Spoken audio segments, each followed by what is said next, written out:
Olá, a paz do Senhor Jesus. O Doutrinas Básicas está começando mais uma vez.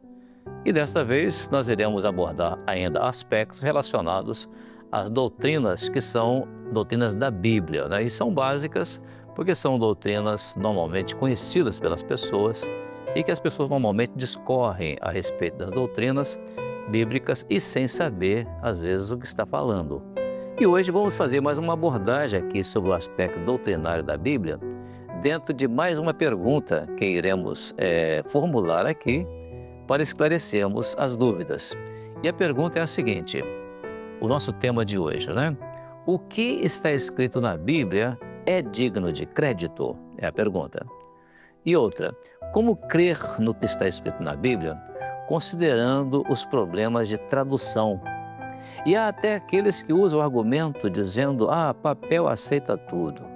Muito bem, vamos então àquilo que está escrito na Bíblia, se é digno ou não de crédito. Então vamos falar sobre isso. A pergunta sobre a credibilidade da Bíblia é uma pergunta antiga, mas é legítima e necessária. E em um mundo em que se afirma que papel aceita tudo, é até natural questionar. Como confiar em um livro escrito há milhares de anos, copiado e traduzido tantas vezes?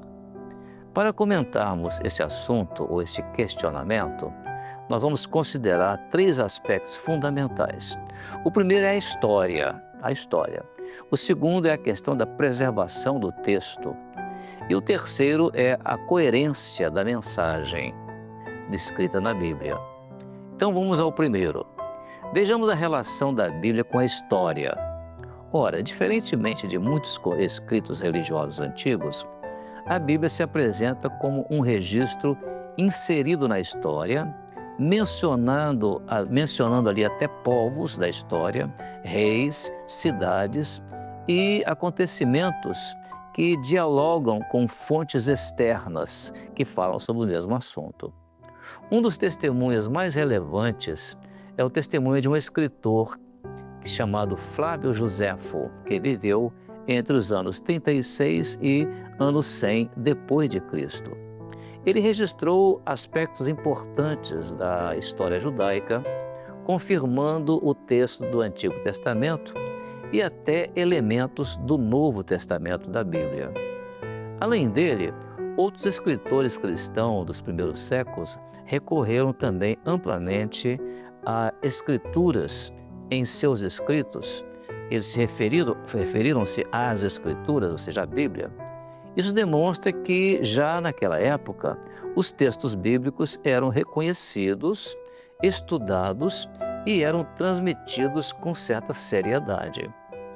Existem testemunhos também antigos fora do contexto judaico e que esses relatos ajudam muito a compreender o cenário das grandes potências do mundo antigo, como o caso do Egito, a Babilônia, a Pérsia. Elas são, assim, frequentemente mencionadas na Bíblia, ou seja, os nomes desses lugares são frequentemente mencionados na Bíblia. Os escritos desses testemunhos não tratam diretamente das Escrituras, mas confirmam o pano de fundo histórico em que os eventos bíblicos aconteceram, em que eles ocorreram. Outro ponto relevante quanto à veracidade dos escritos bíblicos diz respeito ao homem chamado Alexandre o Grande, que foi um grande conquistador. E segundo o relato preservado pelo escritor Flávio Joséfo, ao chegar, quando Alexandre Magno, Alexandre o Grande, chegou à região de Jerusalém, ele teria tido contato com o sumo sacerdote e que apresentou a ele profecias do livro de Daniel. E ele, impressionado com o que ouviu, ele teria demonstrado respeito pelo Deus de Israel.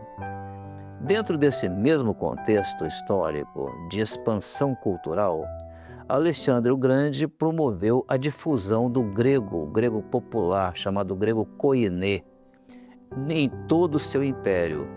Esse ato do imperador criou a condição para que, posteriormente, as escrituras fossem traduzidas do hebraico para o grego. Esse processo de tradução se concretizou na chamada tradução da Septuaginta, ou seja, a tradução dos 70. Foi um projeto assim muito decisivo de unificação cultural para que a lei e os profetas, que era o nome que se dava ao Velho Testamento, alcançassem o mundo helenístico.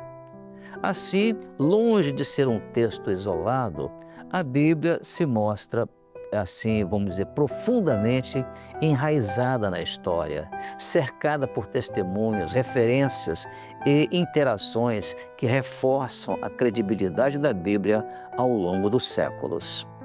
Agora, bom, vamos a uma pergunta então. Mas e quanto à expressão papel aceita tudo? Como fica a preservação do texto bíblico? Muito bem. A afirmação de que papel aceita tudo ignora um fato essencial. Qual fato? É que nem todo texto bíblico, ou texto antigo, ele sobrevive ao tempo. Apenas aqueles que são assim cuidadosamente preservados, como é o caso da Bíblia. No caso da Bíblia, especialmente o Antigo Testamento, o processo de transmissão foi extremamente rigoroso. Escribas judeus copiavam os textos com precisão absoluta, contando as letras e verificando cada linha. Um erro invalidava todo o manuscrito. Séculos depois, em 1947, houve a descoberta dos chamados manuscritos do Mar Morto, que confirmou a fidelidade dessa transmissão. Textos com mais de 2.000 anos foram comparados a versões modernas que apresentavam pouca diferença ou diferenças mínimas, sem alterar o conteúdo essencial do escrito. Isso demonstra que a Bíblia não foi modificada livremente ao longo do tempo. Não, pelo contrário, foi preservada com um cuidado único na história da literatura. Agora, a outra pergunta, e quanto às traduções? Bom, outro questionamento comum é, se a Bíblia foi traduzida tantas vezes, como confiar naquilo que temos hoje, ou seja, naquilo que está escrito hoje? Olha, é importante entender que tradução não significa corrupção, não. O texto bíblico original foi escrito em hebraico, aramaico e grego. E hoje temos acesso a milhares de manuscritos antigos e que eles nos permitem compará-lo e reconstruí-lo com precisão imensa, uma grande precisão.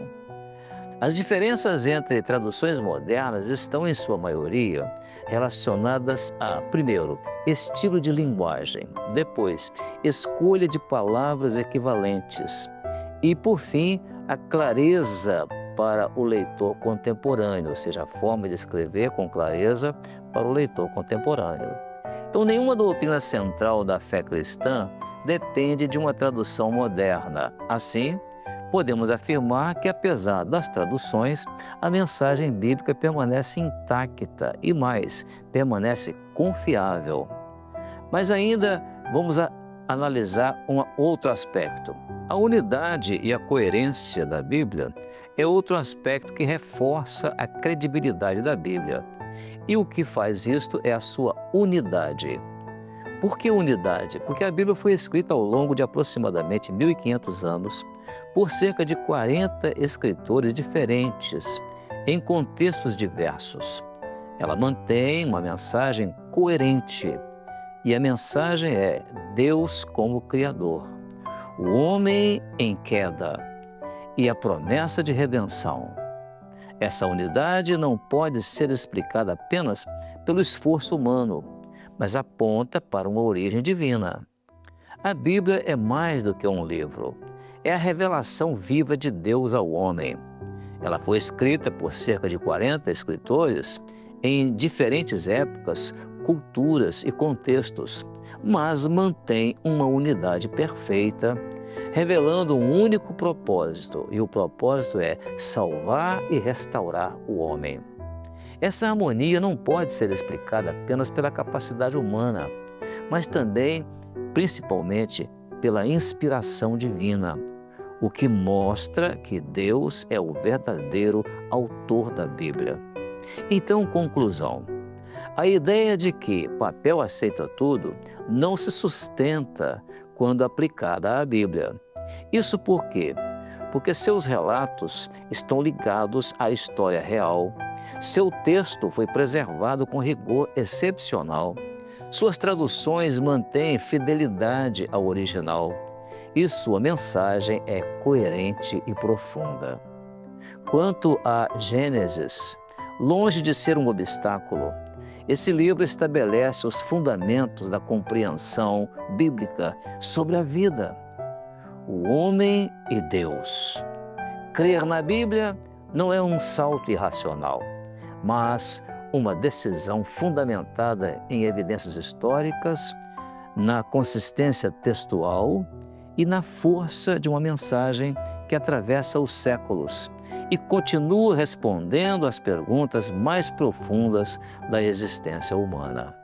Então, essas perguntas formuladas é para darmos crédito àquilo que a Bíblia mostra como um livro de confiança, confiável e também um livro que podemos ler sem a menor dúvida.